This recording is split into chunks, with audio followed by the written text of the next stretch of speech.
Hello, good morning to all the learners out there. So this table is what we call the modern periodic table of elements. Now in the periodic table of elements, there are 118 named elements.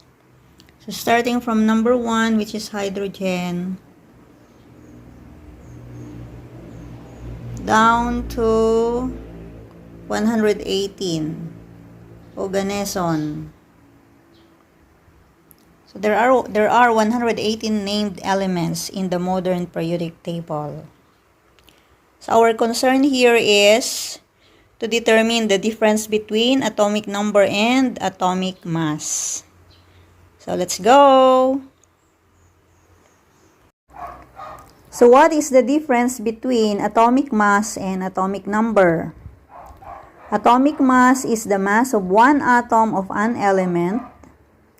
It tells us the mass of one atom in atomic mass units, or AMU.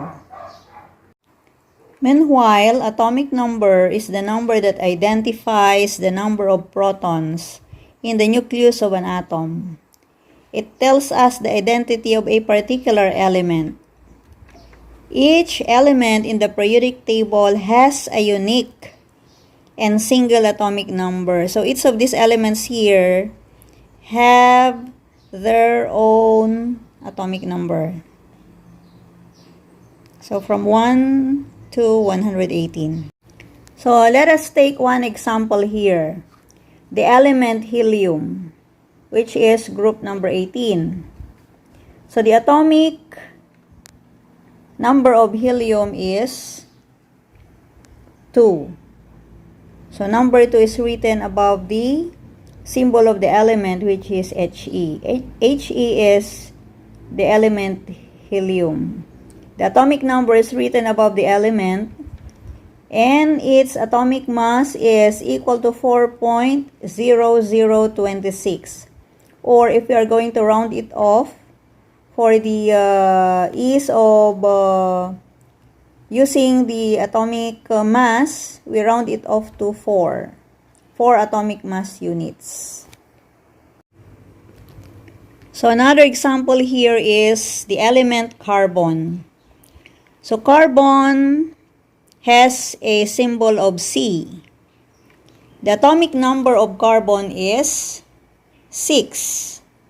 And its atomic mass is 12.0116, or 12 atomic mass units. I hope it's clear now the difference between atomic number and atomic mass. So this time, how do we determine the subatomic particles of a given atom of a particular element? So let us take this element here, carbon. So carbon, the symbol for carbon is capital C.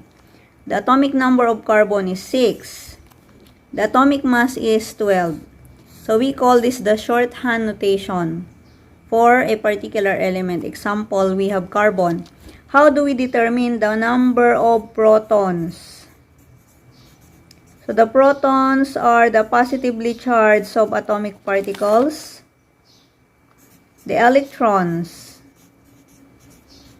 are the negatively charged subatomic particles. And the neutrons are the subparticles with no charge or zero charge. So how do we determine the number of protons, electrons, and neutrons of a given atom of a particular element? So it's very easy. So again, 6 here is the atomic number, 12 is the atomic mass. So the number of proton is equal to the atomic number, which is 6. The number of electron is also equal to the proton number, which is also 6. How about the number of neutrons? The number of neutrons will be taken by, we have the atomic mass minus the number of proton. So 12 minus 6 is equal to 6. So the number of neutrons is equal to 6. Now, if we are going to add the number of neutrons plus the number of protons, it is equal to its atomic mass or atomic mass units. So I hope it's clear now. So let's have another example. The element sodium. The symbol for sodium is, yes, Na, correct.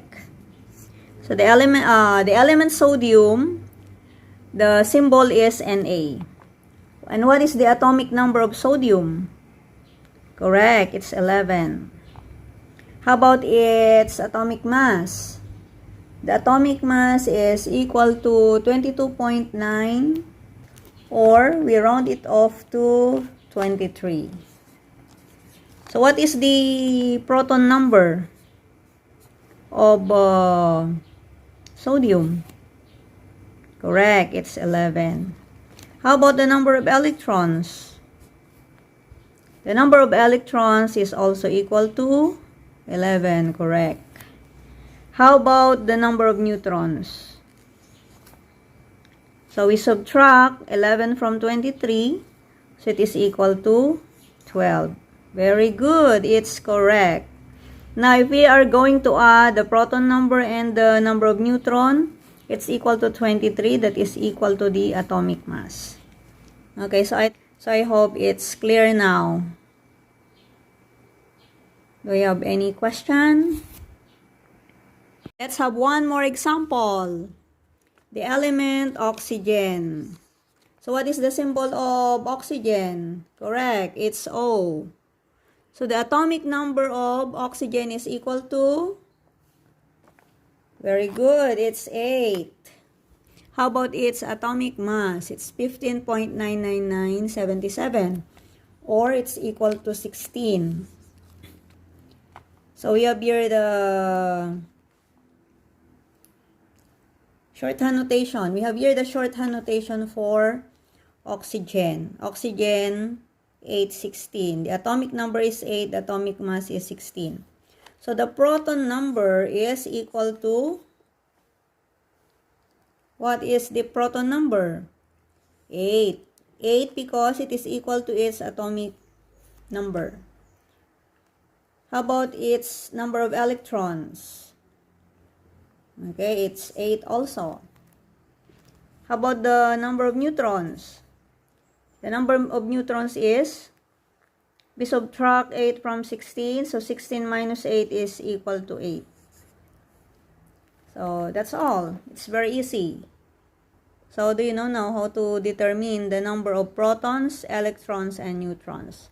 Okay, very good. So I hope you can answer all the worksheets and exercises correctly. So thank you so much for listening and watching. Bye-bye.